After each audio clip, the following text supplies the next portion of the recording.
years, but do you still enjoy coming back to Chicago? Chicago's a great place. Obviously, it's home. Parents are here. Got to spend some time with them last night. So it's a fun place for that reason. Certainly glad I'm in Buffalo. Love it where I'm at, but yes, very nice spot to visit and great building, great atmosphere. So I look forward to it. Is that what makes it so difficult for teams to come in here? Because it is a difficult place for visiting teams, isn't it, to come into this building? It is. I mean, this is turned in. The Blackhawks have done an incredible job. Since I wouldn't be in hockey if it wasn't for the Chicago Blackhawks. I grew up and idolized many Blackhawks, from Stan Mikita to Dennis Savard, and on and on. And can remember my parents' first date was a Chicago Blackhawk game. So that's how it all started for us as kids, and pretty grateful for that. And lots of incredible memories coming in the old Chicago Stadium and the newer United Center. So again, and then to have the opportunity to work here for a few years was a great honor, and certainly helped me on my way in the game. Was that your first date too, a hockey game? Boy, that's a good question. I've been in too many damn hockey rinks, Paul, to even remember what may have happened in and out of hockey rinks. It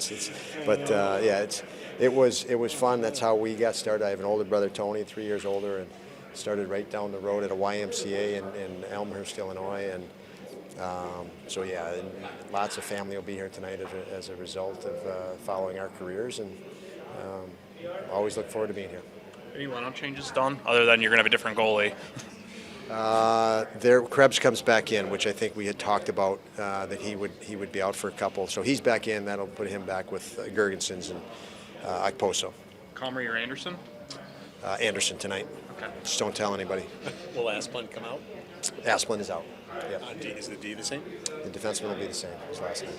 Luke Richardson's making that transition from assistant coach to head coach in the NHL. You made that. What surprised you about taking over the head job that maybe you weren't expecting? I know you had head coaching experience in other leagues. Yeah, geez, it's that I'd have to think about that. I mean, fortunately for me, I didn't take over a new team. So the familiarity with the team I was taking over far outweighed if a new coach had come in, so it was a massive benefit for me to take over and move into a head coaching position with a team that I knew. I knew the personalities. I knew this, the ins and outs of everything. For Luke to come in from the outside, that's a challenge. It's a challenge for everybody. I was fortunate, that I didn't have to meet that on top of all the other tasks. Are there more of those other tasks? Is it logistics, bureaucracy? I mean, what does he have to do as a head coach that you didn't have to do as an assistant, besides meeting the press, obviously? There's lots. Obviously, everybody's waiting for you. You have to delegate, and that's a big part of coaching in the NHL is delegating. I'm fortunate, very fortunate for my experience in lots of years in the minors. You learn a lot there. You do just about every role. I mean, my first 6 years, I had no assistant coach. I was the general manager, the head coach, and the assistant coach, and you learn to do all the things. So it helps you, when you're in positions to delegate, to maybe delegate more efficiently. But these jobs are very consuming, and you have to surround yourself with the right people, capable people, and be able to delegate. And I think all the best coaches do a really good job of that. Is there an adjustment period, learning to manage your time differently?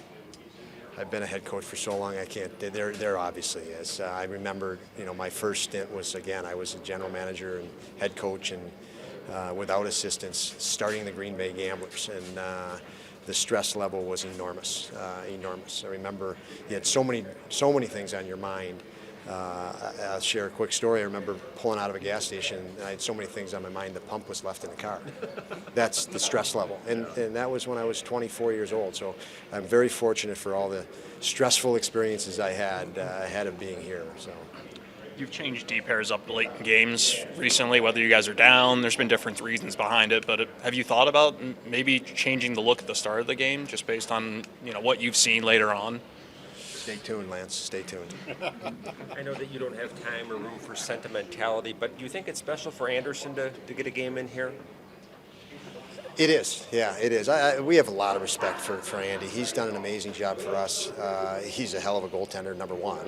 or he wouldn't be here. But he's helped us with a very young team. I mean, we are the youngest team in the league, and he's helped with that quite a bit. He sends the right messages, game day practice, even when he's not playing. So it's very nice that he's able to play in front of his hometown, or in his hometown. As I mentioned, my memories of growing up here, in the impact of the Chicago Blackhawks, and me personally, and I know it's the same for him. Henry said when I chatted with him that it really helped him that you were an assistant coach here with him when you became his head coach in Buffalo. It helped him a lot with that relationship. Vice versa, did it help you knowing him when you became the head coach because you had been here with him? Paul, I'm missing you. I apologize. Who did you Henry, mention? Yoki. Oh, Yoki. Yeah. Okay, yeah.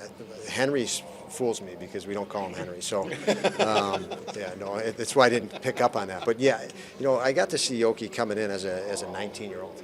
Was part of it when we drafted him here in Chicago, and even when we were going to trade him, the conversations with Jason Botterill and what Yokohara could be in Buffalo was fun for me.